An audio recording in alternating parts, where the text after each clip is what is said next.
नमः सिद्धेभ्यः। नमो अर्हन्ताळं नमो सिद्धाळं नमो आयरीयाळं नमो वज्रायाळं नमो लोये सव्वसाहूढं वन्दितु सव्वसिद्धे धूमचलमणोभवं गदिं पत्ते वोच्छामि समय पाहुड मिणमो सुध केवली भणिदम् नमः समय साराय स्वानुभूत्या चकासते चित्स्वभावाय भावाय सर्वभावान्तरक्षते। 10 लक्षण महापर्व का बड़ी धूमधाम से आयोजन किया जा रहा है। 10 लक्षण पर्व का यदि सबसे बड़ा कोई प्रयोजन है, उपलब्धि है, तो वो ये है कि इन 10 दिनों हम सारे सांसारिक विकल्पों को तोड़ करके, सांसारिक कार्यों को छोड़ करके तत्व की आराधना करते हैं। 10 लक्षण पर्व कोई दैनंदिन क्रियाओं का नाम नहीं है। पूजा, प्रक्षाल, भक्ति, नृत्य, विधान, प्रवचन, ये सब कार्यक्रमों से भी थोड़ा एक कदम आगे बढ़ कर के ये चिंतन का अवसर है। मैं कौन हूँ, आया कहाँ से और मेरा रूप क्या, ये तत्व चिंतन के अवसर हैं। तत्व आराधना के बल पे भव का अभाव किस प्रकार से हो, ये भव के अभाव करने का उपाय सोचने का अवसर है। उत्तम सत्य धर्म का दिन है। क्या हम उस उत्तम सत्य से परिचित हैं जो हमें सुखी बना सकता है? उत्तम सत्य की जब भी चर्चा चलती है तो हम ये सोचते हैं कि सच बोलने का नाम सत्य धर्म है। सत्याणु व्रत लिया, सत्य महाव्रत लिया, हित मित प्रिय सत्य बोलने का भी नियम लिया। हम सत्य धर्म को बोलने तक और सुनने तक ही सीमित रखते हैं, लेकिन कभी हम विचार करें कि मैं बोलने वाला हूँ कि जानने वाला हूँ। जानने वाले और बोलने वाले दोनों भिन्न भिन्न द्रव्य हैं। आचार्य नेमिचंद्र सिद्धांति देव ने द्रव्य संग्रह ग्रंथ में बोलना, भाषा, ये किस द्रव्य की पर्याय है इसका ज्ञान कराया।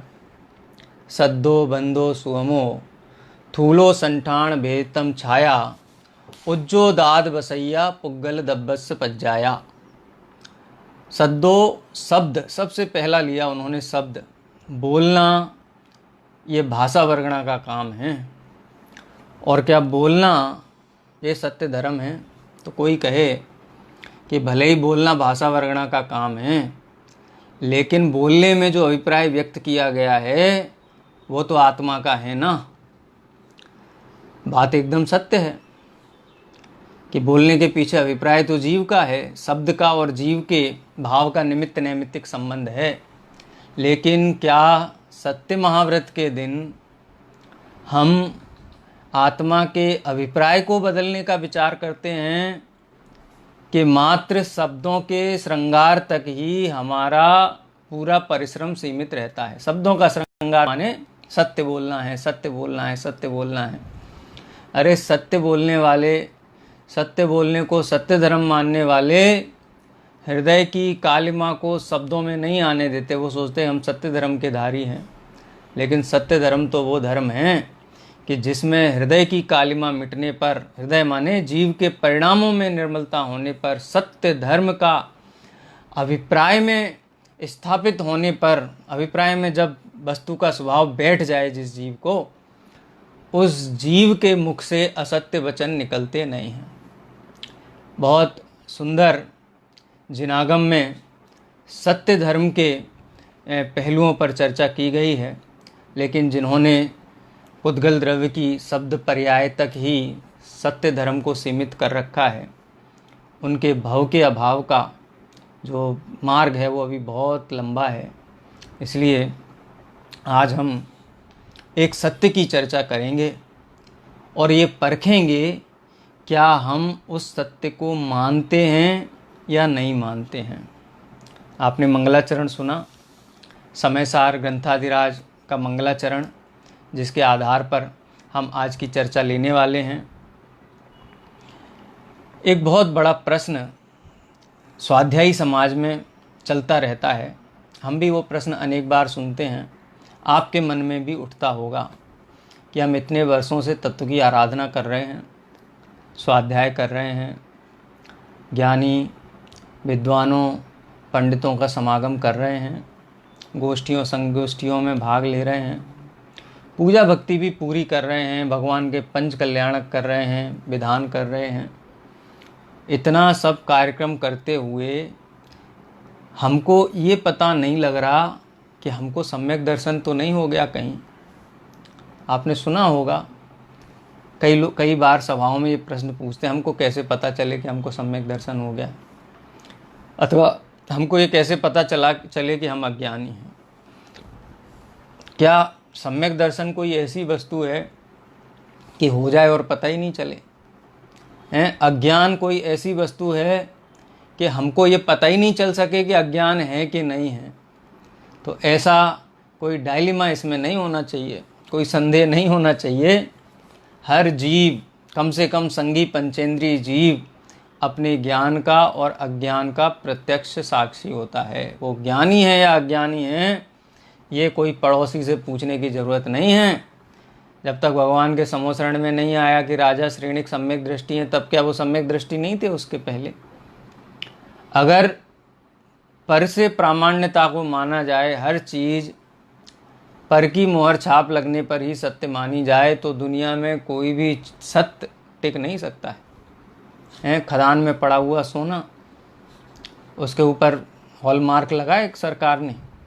नहीं लगाया, पड़ा हुआ है। तो हॉलमार्क लगेगा तभी सोना माना जाएगा कि पहले से ही वो सोना है? अग्नि जब तक कोई सर्टिफाई नहीं करे ये अग्नि है, तब तक उसको अग्नि नहीं माना जाएगा। अरे भाई, वस्तु का जो स्वरूप है वो है। ऐसे ही जीव का ज्ञान या अज्ञान, ये दोनों भाव हैं, और इस भाव को जानने वाला या तो स्वयं है या फिर ज्ञानी और सर्वज्ञ भगवान हैं। वो जान सकते हैं, सर्वज्ञ भगवान प्रत्यक्ष जान सकते हैं। अवधि ज्ञानी जीव हैं, वो जीव की कर्म प्रकृतियों का रूपी कर्म प्रकृतियों का ज्ञान करके ये बात बता सकते हैं कि जीव ज्ञानी है या अज्ञानी है। देखो, पंचम काल में केवली भगवान का तो वियोग है, तो केवली भगवान तो नहीं बताने वाले हैं कि कौन ज्ञानी है कौन अज्ञानी है। और ऐसे सूक्ष्म अवधि ज्ञान, मन पर्याय ज्ञान, इनकी विशुद्धि लिए हुए जीव भी बहुत कम हैं। और हो सकता है किसी के पास अवधि ज्ञान हो, लेकिन कुअवधि ज्ञान हो और उसका वो दुरुपयोग ही करता हो, उसका आत्म कल्याण में कहीं किसी भी प्रकार से प्रयोग ना होता हो। वैसे तो होता भी नहीं है, कोई अवधि ज्ञान, मन पर्याय ज्ञान आत्म कल्याण के लिए कार्यकारी है, ऐसा हमें उनके प्रति विमोह नहीं रखना चाहिए। क्योंकि अवधि ज्ञान तो रूपी पदार्थ को जानता है, द्रव्य क्षेत्र काल भाव की मर्यादा लिए हुए। कोई ज्ञान में, सम्यक दर्शन में वो बहुत कार्यकारी वस्तुएं होनी चाहिए, कुछ विशेषता हो जाएगी उससे, ऐसा मन में निदान रखने वाले जीव आर्त ध्यान में पड़े हुए हैं। वास्तव में तो जीव का जो ज्ञान स्वभाव है, उस ज्ञान स्वभाव से ही इस बात का अभिज्ञान किया जा सकता है, ज्ञान किया जा सकता है, निश्चय किया जा सकता है कि जीव ज्ञानी है कि अज्ञानी है। कभी आपके मन में ये प्रश्न उठता है कि एक बार तो कसूं मैं अपने आप को कि मैं ज्ञानी हूँ कि अज्ञानी हूँ?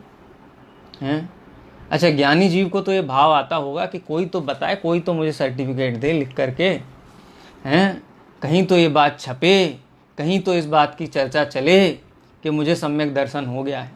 ऐसे भी बहुत सारे लोग हैं जो बड़े बड़े पैम्पलेट, बड़े बड़े पोस्ट बना करके मुझे ज्ञान हो गया है, मुझे सम्यक दर्शन हो गया है, और मैं सम्यक दर्शन की घोषणा करता हूँ कि आप इतने बजे इतने समय इतने मिनट पे मुझे हो गया है।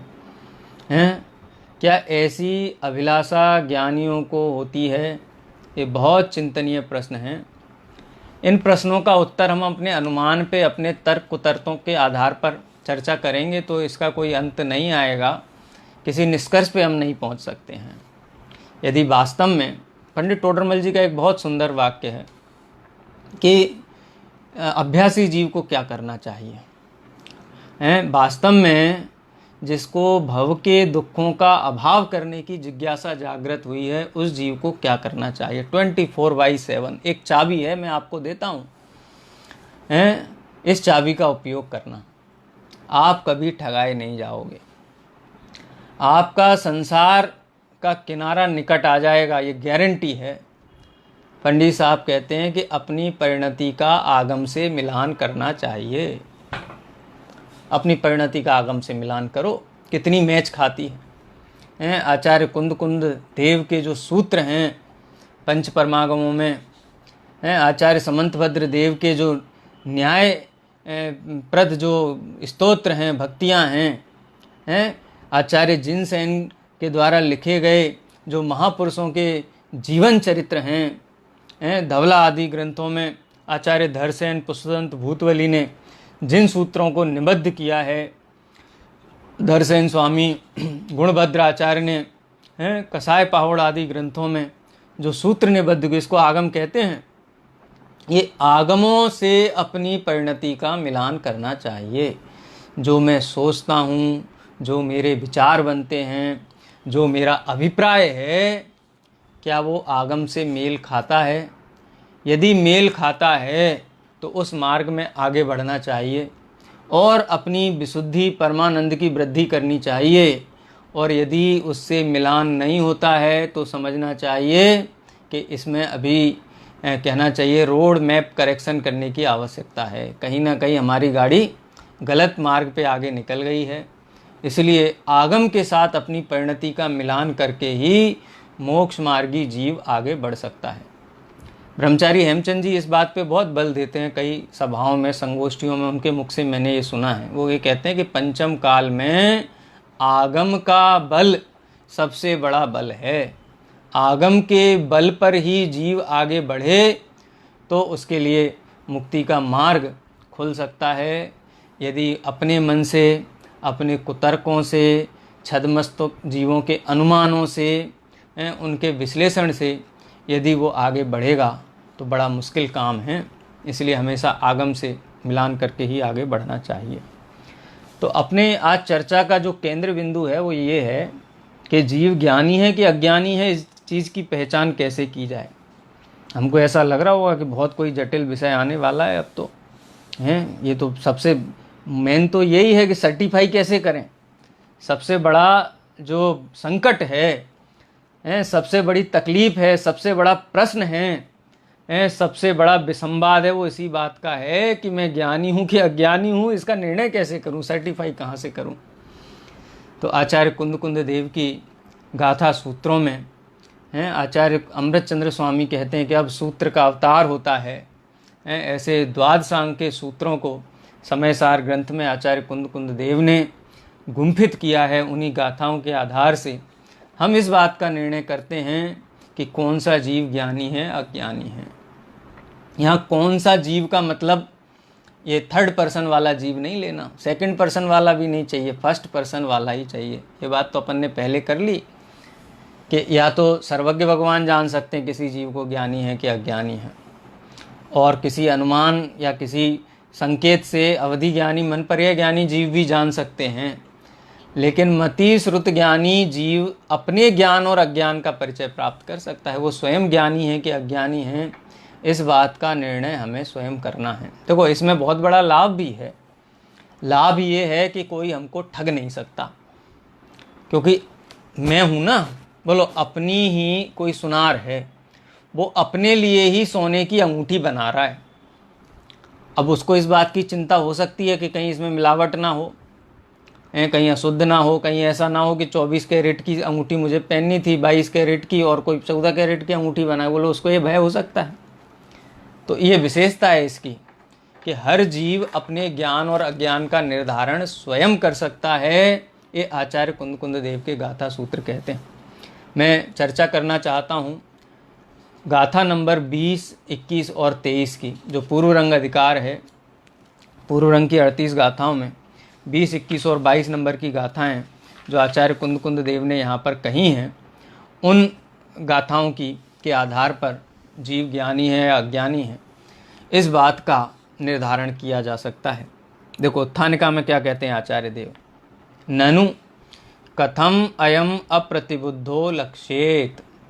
बहुत स्पष्ट शब्दों में आचार्य अमृतचंद्र देव कहते हैं ननु, ननु माने अब हैं। ये जो चर्चा हम पीछे करके आए ना हैं 19वीं आदि गाथाओं में कि यह जीव जो कर्म और नो कर्म के परिणाम हैं, जब तक उनमें अहम बुद्धि, ममत्व बुद्धि, एकत्व बुद्धि करता है, उसकी चर्चा 19वीं आदि गाथाओं में आई।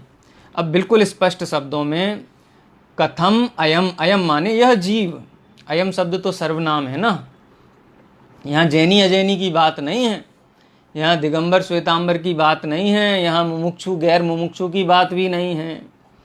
यहाँ किसकी बात करते हैं, अयम। ये जैन दर्शन की विशेषता है, ये किसी संप्रदाय को संबोधित नहीं करता है। जैन दर्शन में किसी संप्रदाय को, किसी जाति को, किसी जीव विशेष को, किसी व्यक्ति विशेष को, यहाँ ये व्यक्तिवादी धर्म है ही नहीं। सर्वनाम में आचार्य कहते अयम, अयम माने यह माने जीव। कथम अयम अप्रतिबुद्धो, यह अज्ञानी क्यों है, अज्ञानी कैसे है। इति लक्ष्येत, ये लक्ष्येत, लक्ष्येत माने उसका हम लक्षण करते हैं, अज्ञानी का लक्षण करते हैं, ये पता लगाते हैं, डिटेक्ट करते हैं। हमको आजकल बीमारी चल रही है ना, बुखार आ जाए किसी को, अब बुखार आने के बाद में बड़ा कन्फ्यूजन हो जाता है। तो बुखार तो सैकड़ों प्रकार के हैं, कौन सा बुखार है, वायरल हुआ है कि डेंगू हुआ है, आजकल चिकनगुनिया हुआ है, या अभी जो बुखार सम्राट कोरोना हुआ है, तो कौन सा बुखार हुआ है। इसके लिए क्या करते हैं, टेस्ट करवाते हैं, टेस्ट करवाते हैं, ब्लड टेस्ट करवाते हैं, अथवा जो भी है स्वयं टेस्ट करवा के, स्वैब टेस्ट करवा के पता लगाते हैं कि कौन सा बुखार हुआ है। तो ये समझ लो ये 3 गाथाएं टेस्टिंग की गाथाएं हैं, ये सबसे बड़े बुखार का पता लगाती हैं। सबसे बड़ा बुखार माने, सबसे बड़ा बुखार माने अज्ञान, मोह। पंडित दौलत राम जी ने छेड़ाला की सबसे पहली ढाल में, शुरुआत में ही ये कहा कि जीव सबसे ज़्यादा तकलीफ में क्यों है। मोह महामद पियो अनादि, भूले आपको भर मतवादि।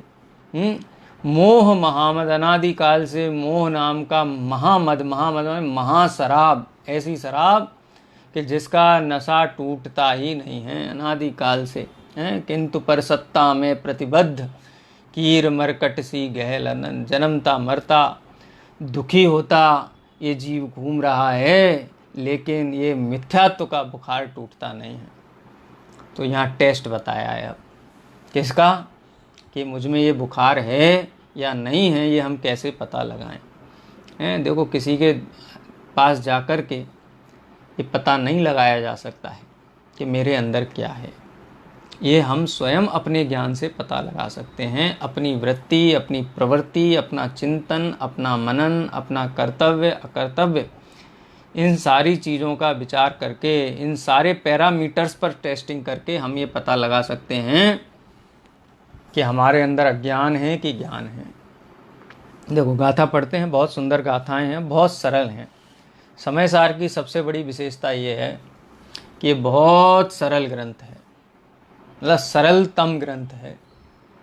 आप लोग को सुन के हंसी आ रही होगी कि क्या बात कर रहे सोनू जी, कितने लोगों को तो बाउंसर निकल जाता है, समय सार समझ में ही नहीं आता है, और आप कहते हो बहुत सरल है। सरल है, सरलता की परिभाषा निर्धारित करें, सरल कहते किसे हैं। सरलता की क्या परिभाषा है, जिस चीज़ में हमें रुचि हो वो चीज़ हमारे लिए सरल होती है, और जिस चीज़ में हमारी रुचि नहीं हो वो चीज़ हमारे लिए कठिन होती है। जिन जीवों को संसार दुख का अभाव करना है उनके लिए समय सार सरल है।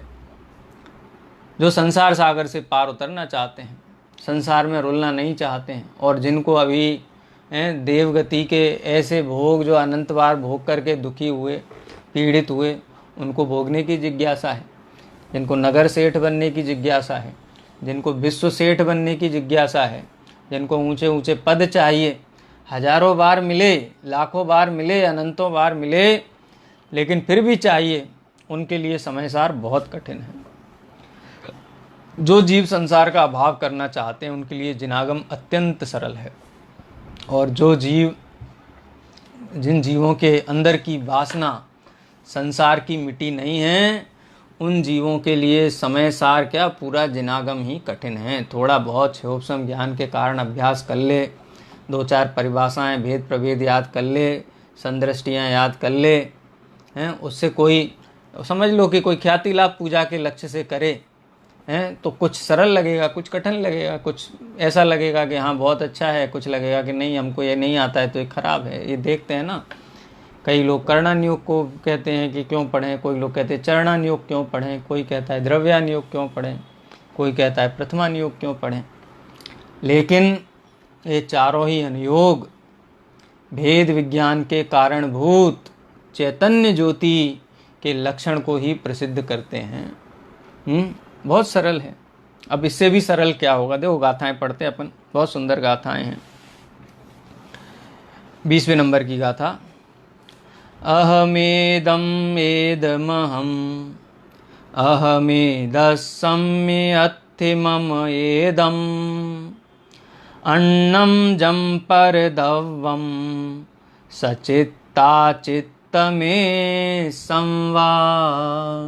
3 गाथाओं का समूह है, तीनों ही गाथाएं पढ़ते हैं अपन, एक गाथा हुई। इसका पहले सामान्य अर्थ बता देते हैं, जिससे कि एकदम से लेंथ में जाएंगी ना 3 गाथाएं तो थोड़ा विषय थोड़ा बोझिल हो सकता है। देखो क्या कहते हैं। सबसे पहला शब्द है अहम एदम, मैं यह हूँ। इदम माने यह, अहम माने मैं यह हूँ, मैं यह हूँ। और एदम अहम, या यह मैं हूँ, 2 शब्द आए, मैं यह हूँ या यह मैं हूँ। देखो इसको अपन सरल, अभी सर्वनाम का प्रयोग किया है ना, इसकी जगह संज्ञा का प्रयोग करते हैं। मैं शरीर हूँ, अहम, मैं हूँ कौन, जीव, लेकिन क्या माना है, इदम, मैं यह हूँ। यह माने जो मुझे 5 इंद्रियों से दिखाई देता है, गोरा काला सांवला, लंबा चौड़ा दुबला पतला ठिकना, ये जो औदारिक शरीर है, मैं यह हूँ। मतलब आया ना समझ में, मैं यह हूँ, मैं यह हूँ। जैसे आपको पूछे कि भैया आप कौन हो, तो कहते मैं मनुष्य हूँ। कोई अमेरिका में पूछे आप कौन हैं, तो कहते मैं इंडियन हूँ, भारतीय हूँ।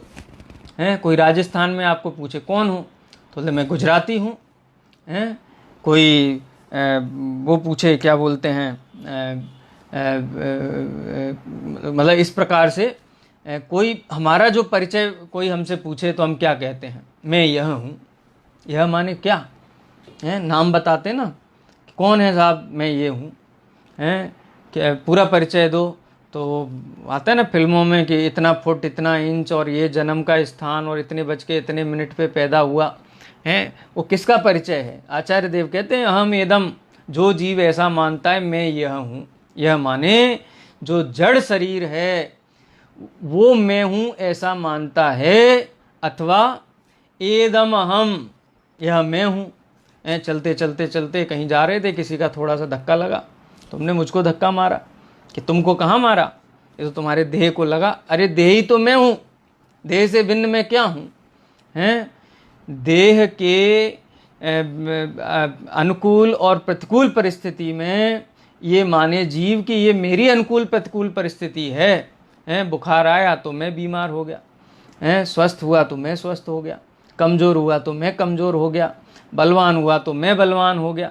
जो दौलत राम जी ने छैड़ाला की दूसरी ढाल में जो परिचय दिया है ना, ये 2 शब्द देखो, कई लोग ये आक्षेप लगाते हैं कि छैड़ाला ग्रंथ तो पंडितों के द्वारा लिखा गया है, इसलिए हम उसको प्रामाणिक नहीं मानते हैं। अरे भाई, आचार्य के मुख से निकले, पंडित के मुख से निकले, अथवा जड़ शब्दों में पुस्तकों में प्रकाशित हो, अथवा कैसेट में हो, वीडियो में हो, जिनेंद्र भगवान की दिव्य ध्वनि का अंश जिनवाणी ही कहलाता है। और वो किसी भी रूप में हो, उसके ऊपर इस आधार पर शंका करना कि ये फलाने फलाने के द्वारा कहा गया है, फलाने फलाने के द्वारा लिखा गया है, इसलिए अप्रमाणिक है, ये सर्वज्ञ देव के ऊपर प्रश्न चिन्ह लगाना है। तो अन्यथा जिसमें इस आधार पर दोष दिखलाना कि इसमें हिंसा का पोषण किया गया है, तो वो जिनेंद्र भगवान की वाणी नहीं हो सकती।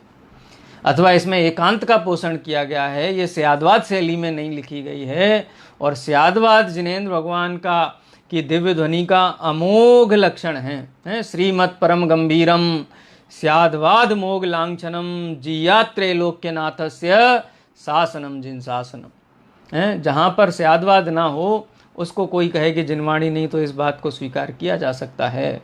लेकिन जिनेंद्र भगवान की वाणी के जो लक्षण उपलक्षण हैं, उन सभी से जो सुशोभित हो, और इस आधार पे लांछन लगाना कि फलाने फलाने व्यक्ति के द्वारा लिखा गया है, फलाने फलाने व्यक्ति के द्वारा बताया गया है, इसलिए अप्रामाणिक है, ये कोई अप्रामाणिकता का आधार नहीं है।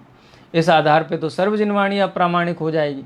अरे हम तो ये भी लांछन लगाने लगेंगे कि आचार्य कुंद कुंद देव थोड़ी ना कोई सर्वज्ञ हैं जो हम उनकी बात को प्रामाणिक माने।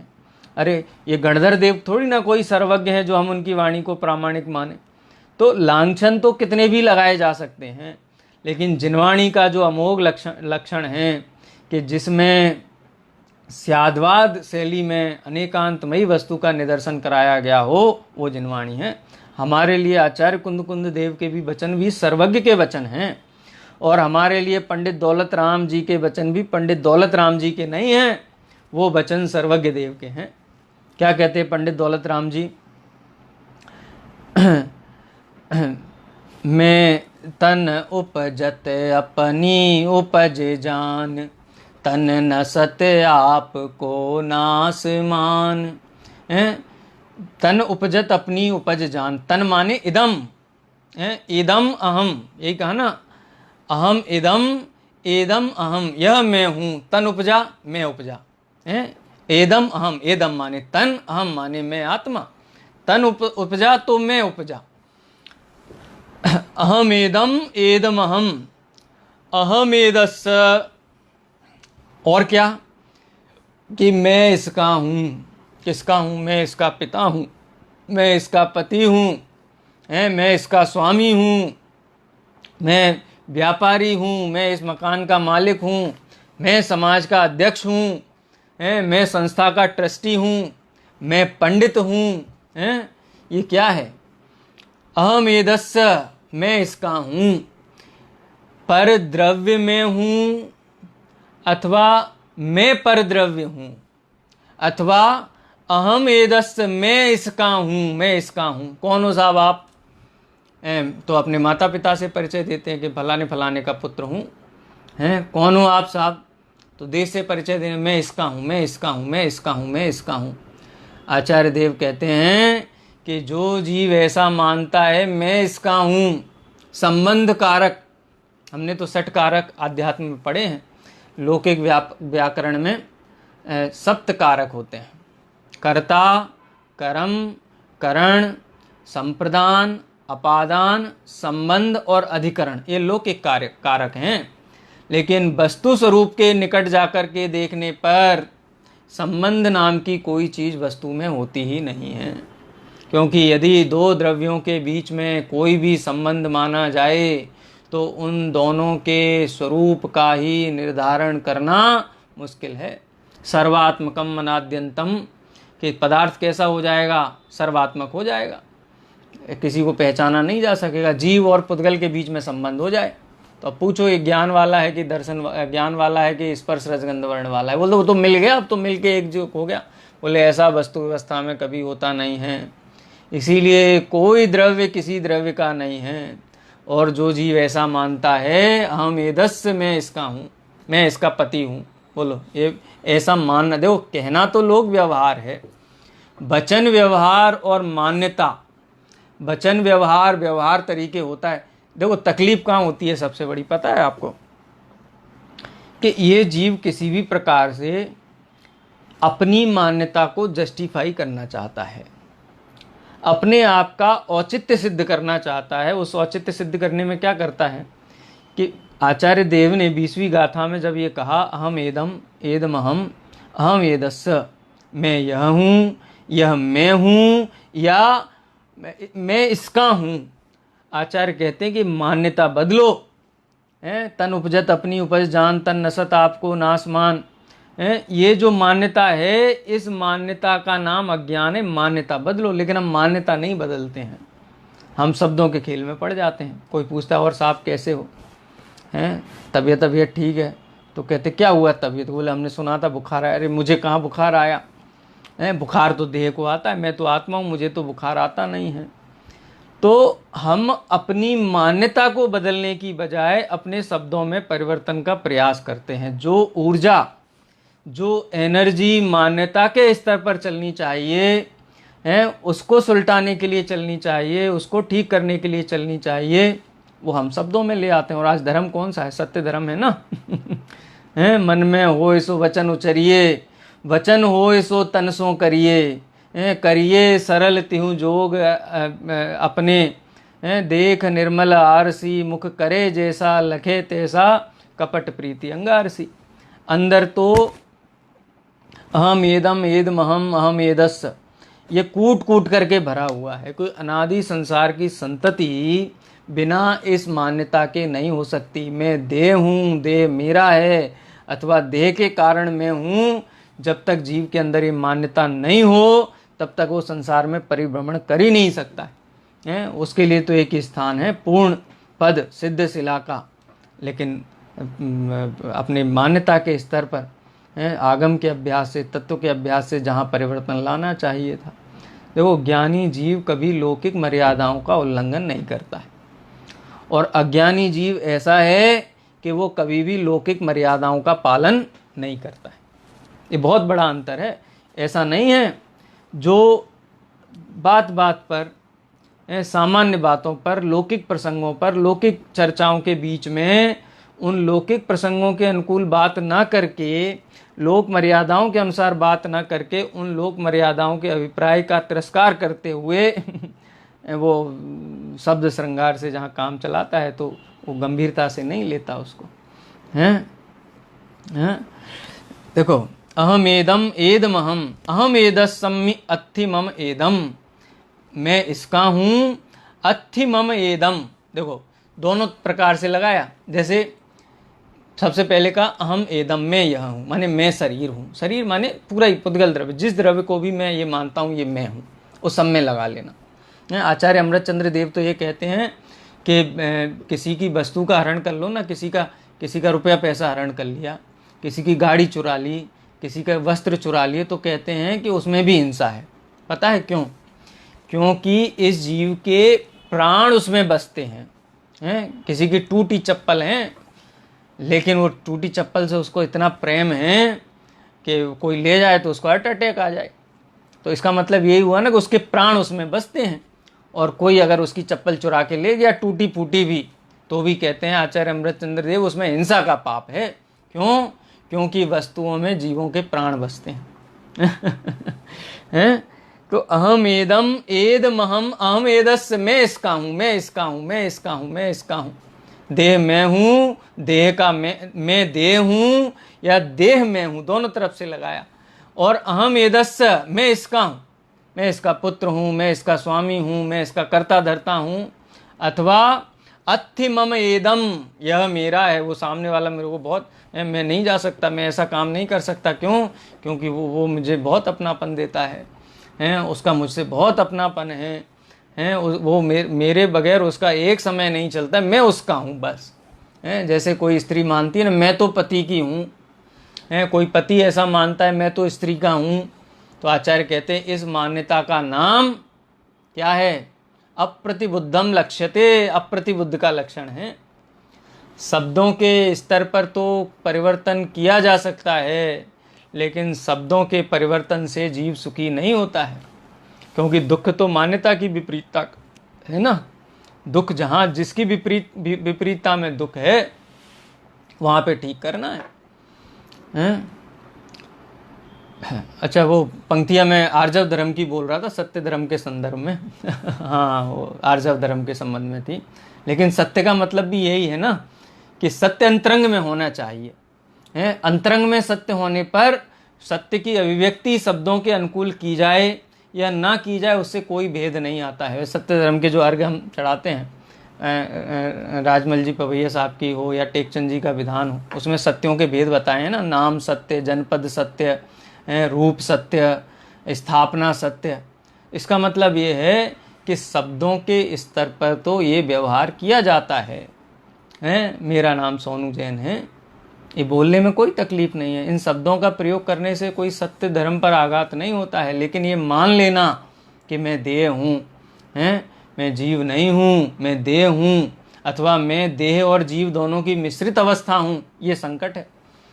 तो इसीलिए अभिप्राय को बदलने के लिए आचार्य यहाँ कहते हैं कि यह मैं हूँ, मैं यह हूँ, अहम एदस्य, मैं इसका हूँ, अत्थि मम एदम, अथवा मैं इसका मैं हूँ।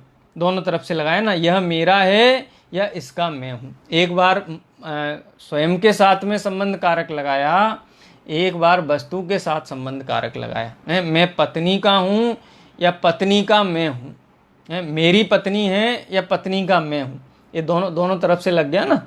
तो इसका मतलब क्या हुआ कि चाहे परद्रव्य की अधीनता रखना चाहें या हम परद्रव्य को अपने अधीन रखना चाहें, या तो हम परद्रव्य के अधीन हो जाएं या हम परद्रव्य को अपने अधीन करें। ऐसी मान्यता, परद्रव्य मेरे अधीन है या मैं पर के अधीन हूँ, ये दोनों ही अज्ञान हैं। देखो, जब तक लोक में था कहता है मुझे बहुत डर था, बहुत भय था। क्यों? क्योंकि सब मुझे की दास्ता स्वीकार करनी पड़ती थी, सबके पैर चरण पकड़ने पड़ते थे। अब मैं भगवान की शरण में आ गया हूँ, अब भगवान के चरण पकड़ लिए हैं तो दास्ता ही है ना।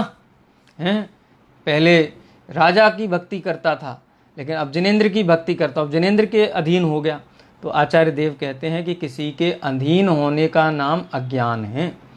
देखो, कहना लघुता प्रदर्शन के लिए स्तुति भक्ति इस प्रकार से की जाए, लेकिन मान्यता में यदि ऐसा मान ले तो ये महान अज्ञान है और दुख का कारण है। डॉक्टर साहब ने बहुत बढ़िया पंक्ति शायद सिद्ध पूजन की जयमाला में लिखी है, सिद्ध पूजन या देवशास्त्र गुरु की पूजन में, आप देख लेना।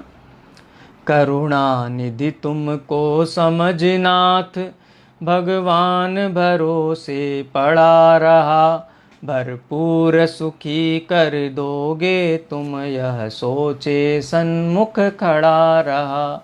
ये है ना, अत्थि मम एदम, अहम एदस्य, मैं इसका हूँ, मैं जिनेंद्र भगवान करुणा निधान है, मैं उनका हूँ, वो जैसा करेंगे, जैसा होगा वैसी मेरी परिणति होगी। अब तो मैंने उनके चरणों में अपने आप को डाल दिया है।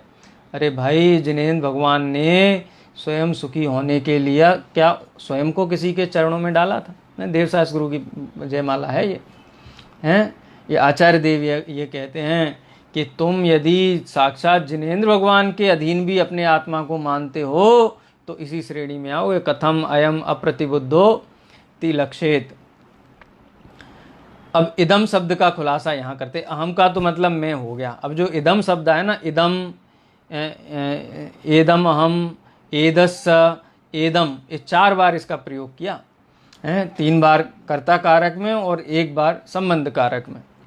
अन्नम जम परद्रव्यम, ये एदम का खुलासा है। क्या मानता हूं? अन्नम जम परद, जो भी परद्रव्य हैं, जो भी लगा लेना, किस किस प्रकार के, सचित्ता चित्त मिश्रम वा, चाहे वो सचित्त हों, चाहे अचित्त हों या मिश्र हों। सचित्त, अचित्त और मिश्र। सचित्त, अचित्त और मिश्र का मतलब है कि परद्रव्य हैं, ये घर मकान देह आदि, ये क्या हैं? ये सब घर मकान ये सब क्या हैं? ये सब अचित्त पदार्थ हैं। चाहे अचित्त पदार्थ का मैं हूँ, मेरे हैं, मैं इनका हूँ, परस्पर कर्तापना भोक्तापना। वास्तव में यहाँ 4 बुद्धियाँ हम घटित कर सकते हैं। एकत्व बुद्धि, पर पदार्थ मैं हूँ, ऐसी एकत्व बुद्धि।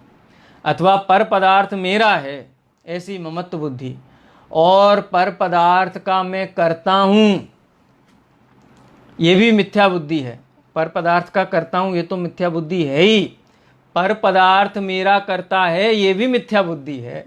ये वस्तु स्वातंत्र है। हम ऐसा माने कि मैं पर का करता नहीं हूँ, लेकिन जिनेंद्र भगवान मेरे करता हैं, भक्त देवादिक मेरे करता हैं, पंच परमेष्टि मेरे करता हैं, ऐसी मान्यता उस मान्यता से भिन्न नहीं है जिस मान्यता में मैं पर का कर्ता बनता हूँ। जैन दर्शन का कर्तृत्व सिद्धांत, वस्तु व्यवस्था का सिद्धांत ये कहता है कि एक द्रव्य अन्य द्रव्य का कर्ता धर्ता हर्ता भोक्ता कुछ भी नहीं है। नास्ति सर्वोपि संबंधा, किसी भी प्रकार का किसी द्रव्य के बीच में कोई संबंध नहीं है। या 3 जाति गिनाई द्रव्यों की, चाहे वो अचित्त हों, चाहे सचित्त हों, और चाहे मिश्र हों, किसी भी प्रकार का पर द्रव्य हो।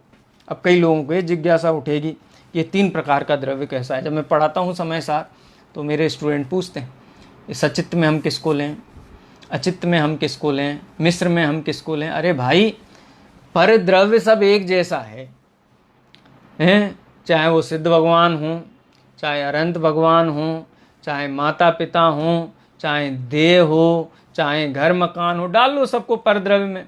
अब शास्त्री हैं तो शास्त्रीय हिसाब से फिर उसका मीनिंग निकालते हैं। जैसे पेन है तो हम कहते हैं ये तो अचित्त है द्रव्य है, मकान है अचित्त द्रव्य है, सोना चांदी अचित्त द्रव्य हैं, स्त्री पुत्रादि हैं, ये क्या हैं, ये मिश्र हैं, सचित्ता चित्त हैं। उनका देह, क्योंकि कोई आत्मा से तो खाली वो नहीं मानते हम अपनापन, वो तो पूरे ही आसमान जाति पर्याय के साथ में अपनापन होता है, तो उसको मिश्र में भी रख सकते हैं, सचित्त में भी रखा जा सकता है। सचित्त परिग्रह, सचित्त वस्तुओं में मैं हूँ, मेरा है, इस प्रकार की जो मान्यता है। लेकिन एक इसके बीच में स्पष्ट सीमा रेखा ये है कि कोई भी परद्रव्य बना रहे, किसी भी जाति का बना रहे, किसी भी कैटेगरी का बना रहे, उसका स्टेटस कुछ भी हो, स्टेटस महत्वपूर्ण है। स्टेटस पे तो पूरी दंगा हो जाता है। स्टेटस का मतलब क्या, देखो, स्त्री मेरी नहीं है, ठीक है, ये तो हम कह लें हाँ ठीक है, ये पुत्र मेरा नहीं है, माता पिता मेरे नहीं है, मकान घर मेरे नहीं हैं, यहाँ तक तो हमको लगता है कि हाँ चलो कुछ बात है। क्योंकि ये तो सब क्या ठगों की टोली और जाने किन किन विशेषणों से विभूषित किया गया है। हालांकि उन विशेषणों की भी बहुत स्थूल विवक्षाएँ हैं, उसका भी सूक्ष्म विश्लेषण अपेक्षित है।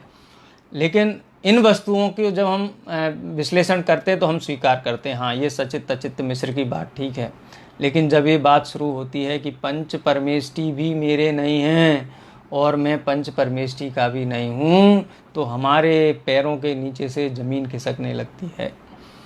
आचार्य कुंद देव पूर्ण भेद विज्ञान कराने के लिए कहते हैं, उन्होंने एक्सेप्ट नहीं लिखा। ऐसा होता है ना कि वो कोई हम पॉलिसी भरते हैं, टर्म्स एंड कंडीशंस इसमें अप्लाई होते हैं, तो ये मिलेगा एक्सेप्ट हैं कि आपका बीमा का आपने करवाया लाइफ का और कुछ अकस्मात हो गया तो आपको उसका क्लेम मिलेगा। लेकिन किंतु परंतु वो सब यहाँ नहीं लगाया। आचार्य देव स्पष्ट शब्दों में कहते हैं जो भी परद्रव्य हों, अचित्त परद्रव्य, अचित्त परद्रव्य है ना, तो परद्रव्यों की श्रेणी में डालो। सचित्त हो तो भी परद्रव्य हैं। अच्छा, पंच परमेष्टि हो तो भी परद्रव्य हैं। सभी को परद्रव्य में डाला, यानी किसी के अधीन होना या किसी की अधीनता स्वीकार करना, मान्यता में अधीनता किसी भी जाति की हो या किसी को अपने अधीन रखना, ये दोनों ही मान्यताएं आचार्य देव कहते हैं अज्ञान। बहुत स्पष्ट शब्दों में कहते हैं ना, 2 टूक शब्दों में आचार्य बात करते हैं, 2 टूक शब्दों में कि ये जीव, कौन सा जीव अज्ञानी है, कि जो जीव पर पदार्थ को मैं हूँ ऐसा मानता है वो अज्ञानी है। हम तो ये सोचते हैं कि मंदिर में पीठ करके खड़ा हो जाए तो अज्ञानी है, शास्त्र के आगे 3 बार धोख नहीं दे तो अज्ञानी है, विनय से बात नहीं करे तो अज्ञानी है। अरे आचार्य देव कहते हैं कि नरक का नारकी जो कृष्ण लेस्या में पड़ा हुआ है, लेकिन जिसके अंदर में ये भेद विज्ञान है कि मैं परद्रव्य नहीं हूँ, परद्रव्य मैं नहीं हूँ, मैं पर द्रव्य का नहीं हूँ, पर द्रव्य मेरा नहीं हूँ, वो ज्ञानी है। स्थूल बुद्धि वाले तो स्थूल लक्षणों से किसी चीज़ को पहचानते हैं। आचार्य कुंद कुंद देव ये सूक्ष्म दृष्टि हमको दे रहा है। बोलो किसके पास अब हम जाएं? अपना हम विचार करें ना बैठ करके कि हमारे अंदर का पानी कब कब हिल जाता है, कब कब हमारे पैरों के नीचे से ज़मीन खिसक जाती है। ये बात समझ में आ जाएगी कि हम कहाँ खड़े हैं, हमारी क्या मान्यता है। बहुत स्पष्ट तरीके से हम इसकी पहचान कर सकते हैं। अब आचार्य देव यहीं नहीं ठहरे, इसमें तो वर्तमान काल का प्रयोग किया वर्तमान काल का प्रयोग किया। आगे तो है ना क्रांतिकारी ग्रंथ है समय सार, इसका विश्लेषण किया जाए ना तो बड़े बड़े पट्टाधीशों के पट्टे हिल जाएं। क्यों? क्योंकि वही लौकिक रीति, उसी लौकिक प्रवृत्ति के अनुसार ही धर्म की मान्यता लेकर के बैठे हुए हैं और भव का अभाव होता नहीं है। स्वयं दुखी हैं, अन्य दुखी हैं, उनके उपदेश से अन्य भी दुखी होते हैं। देखो बहुत सुंदर गाथा, ये सामान्य अर्थ हुआ 21वीं नंबर की गाथा में, क्योंकि समय तो अपने पास सीमित है। चैतन्य धाम के 10 लक्षण महापर्व में अनेक विद्वानों का सानिध्य मिल रहा है, लेकिन ये भी एक पराधीनता है कि समय सीमित है और सीमित समय में असीमित विषय की चर्चा की जानी है। खैर इशारा ही करना है और समझदार को इशारा काफ़ी होता है और आप इस इशारे को समझेंगे ऐसा मुझे पूरा विश्वास है। देखो गाथा नंबर 21 में, आसिमम पुव्वमेदम एदस्स अहम पियासि पोवम ही हो हिदि पुणो ममेदम एदस्स अहम पिहो सामी। ऐसा भी होता है ना, एक नगर सेठ था और उसकी आँख के इशारे पे पूरे नगर का संचालन होता था। बस आँख टेढ़ी कर ले तो आदमी ठिठक जाता था, लेकिन पुण्य का उदय बीत गया, दरिद्र हो गया, भिखारी हो गया। लेकिन वो ये चीज़ नहीं भूलता है, मैं नगर का सेठ था, मैं अधिपति था। बोलो राजा श्रेणिक प्रथम नरक में ऐसा कहते होंगे नारकियों से, अथवा ऐसा विचार करते होंगे, ऐसा श्रद्धान में रखते होंगे कि मैं पहले भगवान महावीर के समोसरण में श्रावकोत्तम था, प्रमुख श्रोता था श्रावकों की सभाओं का। बोलो ऐसी हम बुद्धि रखते होंगे। आचार्य कुंद कुंद की इन सूत्र गाथाओं को पढ़ करके एक शुद्धात्मा के अतिरिक्त किसी अन्य को अपना नहीं मानते, ये ज्ञानी का लक्षण है। एक सेकंड के लिए, ये भी खेदजनक है ना। कई लोग देखो कि ये है ना, ये ब्रह्मचारी हैं अथवा ये जो पंडित हैं अथवा ये जो त्यागी व्रती हैं, पता है ये पहले कलेक्टर थे, ये पहले प्रोफेसर थे, क्या वर्तमान भूमिका पूर्व भूमिका से हीन हैं, जो उसका उल्लेख दे करके, और दुनिया के लोगों को महिमा भी ऐसी आती है। ये शास्त्र दृष्टि नहीं हुई, आगम दृष्टि नहीं हुई, आगम चेष्टा नहीं हुई, अभी भी संयोग से, संयोग की अधिकता से किसी की विनय अनुनय करते हैं। अरे वो कलेक्टर थे और विरक्त होकर के अब मुनि हो गए हैं, तो वो बड़े हो गए। जिसने ज़्यादा छोड़ा वो बड़ा त्यागी, जिसने कम छोड़ा वो बड़ा त्यागी। ऐसा त्यागियों के बीच में डिस्क्रिमिनेशन नहीं होता है, भेदभाव नहीं होता है, सभी त्यागी परम पूज्य होते हैं। बोलो शांतिनाथ, अरनाथ और कुंतनाथ बड़े तीर्थंकर थे और भगवान महावीर छोटे होंगे, क्योंकि वो तो राजा क्या चक्रवर्ती थे, 6 खंड के स्वामी थे, और कामदेव भी थे, तीर्थंकर तो खैर थे ही। और भगवान महावीर तो राजा भी नहीं थे, वो तो राजकुमार थे, उनको 96,000 रानियाँ थी, इनको पास तो एक भी स्त्री नहीं थी। तो कहने का मतलब ये है कि भगवान महावीर की गुरुता, उनका बड़प्पन क्या इस आधार पर किया जाएगा कि पूर्व में क्या थे? बोले नहीं, समोसरण में विराजमान अनंत अनंत तीर्थंकर भगवंत एक समान पूज्य हैं, कोई अंतर नहीं है। ये तो हमारी खोटी दृष्टि है, हम कॉम्बिनेशन करने लग जाते। शांतिनाथ, कुंतनाथ, अरनाथ को एक साथ बिठाते हैं, 5 बालयतियों को एक साथ बिठाते हैं, पार्श्वनाथ भगवान के साथ में सुपार्श्वनाथ भगवान को भी फण लगा देते हो। पार्श्व है ना, पार्श्व ये लौकिक वृत्ति है, खैर लोक के हिसाब से ये चलती हैं। लेकिन आचार्य कुंद कुंद देव यहाँ क्या कहते हैं, आसिमम पुव्वमेदम, ये पूर्व में मेरी थी, हैं। पहले मैं ऐसा था, पहले, क्योंकि आचार्य कुंदकुंद देव के सामने इतना मुनिगण विराजमान थे, कोई अपने चित्त में ऐसा विचार करता हो कि देखो अब भले ही हम पीछे कमंडल लिए हुए लेकिन हम राजा थे, कोई साधारण नहीं थे, हम राजकुमार थे। आचार्य कुंदकुंद देव कहते कि पूर्व में मैं ये था, ये संयोग पर द्रव्य पूर्व में मैं था, अथवा पूर्व में मैं ये मेरे थे, अथवा पूर्व में मैं इनका था। आसी मम पुब्बम, आसी माने थे, पुब्बम माने पूर्व में, इदम माने यह, और एदस अहम पि आसी पुब्बम भी, और मैं पूर्व में इनका था। इस मान्यता का नाम भी अज्ञान है। हो हिदि पुणो ममेदम, ये भी एक बड़ा अज्ञान भाव है कि देखो ये मनुष्य देह है ना, इसमें थोड़ा तप कर लो, थोड़ा संयम से रह लो, हैं, थोड़ा धर्म दया दान पूजा ये कर लो, हैं, थोड़ा स्वाध्याय वगैरह कर लो, तो क्या होगा, भव सुधर जाएगा। भव सुधरने का मतलब क्या होता है? ये भव भी कोई ऐसी चीज़ है जो जिसमें सुधार होता है? अरे भव तो दुख का कारण है, ये संसार भव ये सब क्या है? ये सब तो दुख के हेतु है, इनमें कोई सुधार बिगाड़ नहीं होता है, ये तो सब विष हैं। इनका तो अभाव करना है। किसी भी भव के प्रति उपादेय बुद्धि रखना, ये आचार्य देव ये कहते हैं कि भविष्य में ये मेरा होगा, फिर तो बढ़िया चमक। अभी ले लो संलेखना, अभी संतारा कर लो, सब कुछ छोड़ दो, त्याग, भूख प्यास लगती रहे, ये विचार करो कि जब ये देह छूटेगा तो देवगति में जाकर के कितना सुंदर देह मिलने वाला है, विक्रिया रिद्धि होगी, जन्म क्या बोलते हैं, जरा दिखाई नहीं देगी शरीर पर, जितने काल वो शरीर रहेगा अत्यंत सुंदर रहेगा, मन वांछित विषय भोग मिलेंगे। आचार्य देव कहते हैं कि भविष्य में ये चीज़ें मेरी होंगी, भविष्य में ये देह मेरा होगा। इस सड़े गले देह से मोह छोड़ो। क्यों?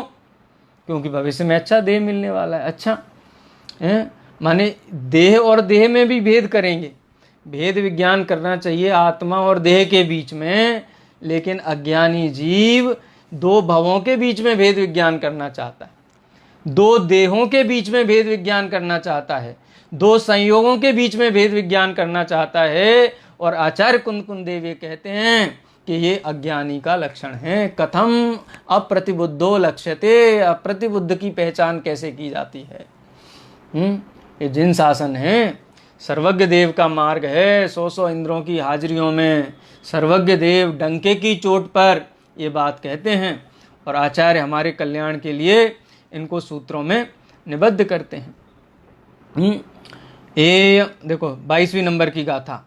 एयम तु असभूदम आदव्यपम करेदि सम्मूढ़ो, भूदत्थम जानन्तो न करेदि तु तम असम्मूढ़ो। कौन करता है ऐसा विकल्प? मैं परद्रव्य हूँ, परद्रव्य मैं हूँ, परद्रव्य मेरा है, मैं परद्रव्य का हूँ, परद्रव्य का मैं करता हूँ, परद्रव्य का मैं भोगता हूँ, परद्रव्य मेरा करता है, परद्रव्य मेरा भोगता है, अथवा अब इसमें भूत भविष्य काल और जोड़ लो, मैं परद्रव्य था, परद्रव्य मेरा था, मैं परद्रव्य का था, मैं परद्रव्य का करता था, मैं परद्रव्य का भोगता था, मैं परद्रव्य का, परद्रव्य मेरा करता था, परद्रव्य मेरा भोगता था, अथवा भविष्य में मैं यह बनूंगा, मैं देव बनूंगा, मैं तीर्थंकर बनूंगा, मैं चक्रवर्ती बनूंगा, मेरे को ये पद मिलेंगे। सब क्या हैं? ये परद्रव्य तो हैं, नाम कर्म नाम की जो महान पुण्य की प्रकृति के उदय से तीर्थंकर आदि पद भी मिलते हैं, वो कोई आत्मा की पर्याय नहीं है। आत्मा की पर्याय तो ज्ञान दर्शन है, सुख चारित्र हैं। ये परम औदारिक देह कोई आत्मा की पर्याय है क्या? तो कोई ऐसी अभिलाषा भी अगर अंदर में रखता है, वास्तव में वो भी आर्त ध्यान है। अभी तो वर्तमान में हम देखते हैं, रोज टीवी के ऊपर अभिषेक होते हैं, सिवाय आर्त ध्यान के कुछ नहीं करते हैं। स्वास्थ्य लाभ के लिए छिंदिम छिंदिम बिंदिम बिंदिम, व्यापार लाभ के लिए छिंदिम छिंदिम बिंदिम बिंदिम, कोरोना भाग जाए मर जाए, हैं, छिंदिम छिंदिम बिंदिम, क्या है ये? हैं, जरा ध्यान में आर्त ध्यान का स्वरूप पढ़ो। ये निदानजन्य आर्त ध्यान के अतिरिक्त कुछ नहीं है। भविष्य काल में ऐसा हो जाएगा, भविष्य काल में ऐसा हो जाएगा, भविष्य काल में शरीर स्वस्थ हो जाएगा, भविष्य काल में हमारा स्वास्थ्य बढ़िया हो जाएगा, भविष्य काल में देवगति मिल जाएगी। अरे भविष्य काल में मैं तीर्थंकर बन जाऊंगा, इस भावना को भी आचार्य देव कहते हैं। क्या कहते हैं? एयम तो असद्भूतम, एयम तो असद्भूतम।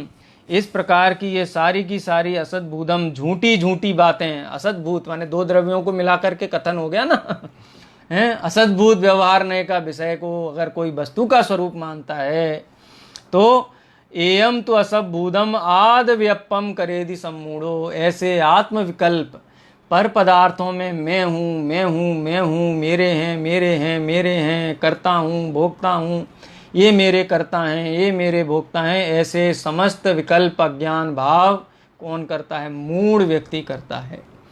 तीर्थंकर बनने की भावना भाना भी आचार्य कुंद देव कहते हैं मूढ़ता है।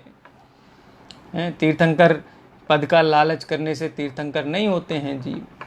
आत्मा परमात्मा का भेद विज्ञान जिनको घनीभूत होकर के हृदय में विराजता है और भूमिका के अनुसार जगत के जीवों के कल्याण की भावना सहज जिनके हृदय में वर्तती है, बड़े निष्प्रय भाव से, कर्ता भोक्ता पने से नहीं, उन जीवों को सहज तीर्थंकर आदि प्रकृतियों का बंध होता है। उससे उनका अपना क्या कल्याण है? ये तो संसार की स्थिति है, कोई ना कोई पर्याय होती है।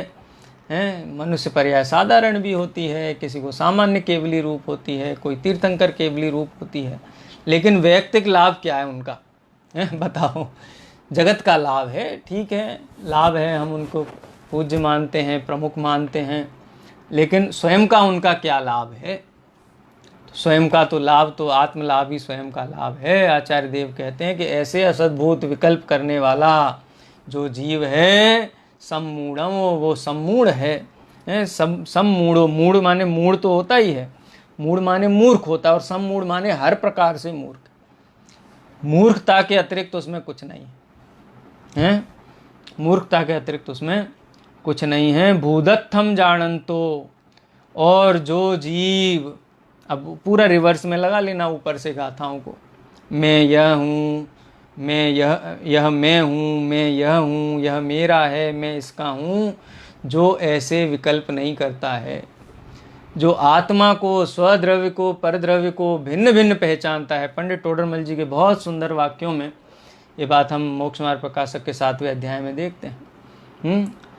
पर का अंश अपने में ना मिलाना, अपना अंश पर में ना मिलाना है। वो तो खैर जीवाजीव तत्व संबंधी भूल में कहा, ऐसा भेद विज्ञान नहीं करता है। लेकिन ज्ञानी जीव पर द्रव्य के रंच मात्र को भी आत्म रूप नहीं करता है, उसमें आत्म विकल्प नहीं करता ये मेरा है। अरे पर द्रव्य तो छोड़ो, पर द्रव्य के अनंत गुणों में एक गुण में आत्म विकल्प नहीं करता है कि ये गुण मेरा है। अरे अनंत अनंत गुणों में एक गुण की एक पर्याय, क्या पर्याय का अविभागी प्रतिच्छेद है, वो मेरा है, ऐसा आत्म विकल्प भी ज्ञानी जीव नहीं करता है। अज्ञानी जीव पर पदार्थ में आत्म विकल्प करता है, और ज्ञानी जीव पर पदार्थ में आत्म विकल्प नहीं करता है। वह आत्मा में आत्म विकल्प करता है और पर पदार्थ से मैं भिन्न आत्मा हूँ, ऐसी मान्यता रखता है। तो आचार्य कुंद देव ने हमको कसौटी दी है। एक कसौटी 24 घंटे कसना अपने को हैं, 24 घंटे कसना। क्या मेरे अंदर इस जाति के परिणाम होते हैं? यह मैं हूँ, मैं यह हूँ, ये मेरे हैं, मैं इनका हूँ, मैं इनका करता हूँ, या ये मेरे करता हैं, मैं इनका भोगता हूँ, या ये मेरे भोगता हैं। यदि इस प्रकार के विकल्प चलते हैं तो आचार्य देव कहते हैं ये अज्ञानी का लक्षण है। और यदि ये विकल्प नहीं चलते हैं तो स्वयं ही, वैसे ऐसा विकल्प आता नहीं है ज्ञानी को, क्योंकि वो तो आनंद, घनीभूत आनंद का आस्वादन लेता हुआ सुखी रहता है। उसको ऐसी खोटी जिज्ञासाएं तो अज्ञानी जीवों की जिज्ञासाएं हैं, मैं ज्ञानी हूँ कि नहीं हूँ, सम्यक दृष्टि हूँ कि नहीं हूँ, दूसरों से परीक्षा करा के पूछे, यही सबसे बड़ा ज्ञान है। ये तो आनंद का मार्ग है, किसको परीक्षा देनी है, किससे परीक्षा लेनी है? ये सर्वज्ञ भगवान के द्वारा बताया हुआ आनंद का मार्ग रुचता है, इसमें आनंद होता है, हैं, यही इसका कहना चाहिए आउटकम है, यही इसकी उपलब्धि है। किससे किसकी परीक्षा कराना। पंडित टोडरमल जी का इस वाक्य को हमेशा प्रधान रखो कि हमारी जो परिणति है उसका आगम से मिलान करते रहना चाहिए। तो ये 20वीं, 21वीं और 22वीं नंबर की गाथा से भी हम अपनी आत्मा की परिणति का मिलान करें। और आगे की भी गाथाएं इसी क्रम में इसी विषय को आगे बढ़ाते हुए हैं। वहाँ पर आचार्य देव से प्रति प्रश्न भी करता है शिष्य, उसका भी उत्तर देते हैं। और आचार्य देव यहाँ तक कहते हैं कि इस देह को मैं मान लूँ कि ये जीव है, लेकिन उस देह में क्या उपयोग नाम का लक्षण है? जो उपयोग नाम का लक्षण उन्नीयमान है, उद्यत है, स्पष्ट है, प्रकाशमान है, जिस ज्ञान लक्षण को तुम पहचानते हो वो ज्ञान लक्षण क्या देह में है? इसलिए देह को मैं कैसे कहूँ ये मैं हूँ, ये मेरा है। बहुत सारा विषय है, बहुत सुंदर विषय है। रुचि के साथ हम पढ़ें, अनंत अनंत भवों के दुखों का अभाव करने का लक्ष्य बना करके हम पढ़ें तो निश्चित रूप से ये समय सार बहुत सरल लगेगा और बहुत आनंद आएगा। ऐसे ही हम आनंद करते रहें। इसी भावना के साथ विराम लेता हूँ। जय जिनेंद्र। निज निधि निज में बताई यह अनंत उपकार है, इसके लिए जिन वाणी माँ को वंदना सत बार है, वंदना सत बार है। बोलो दात सांग जिनवाणी माता की जय।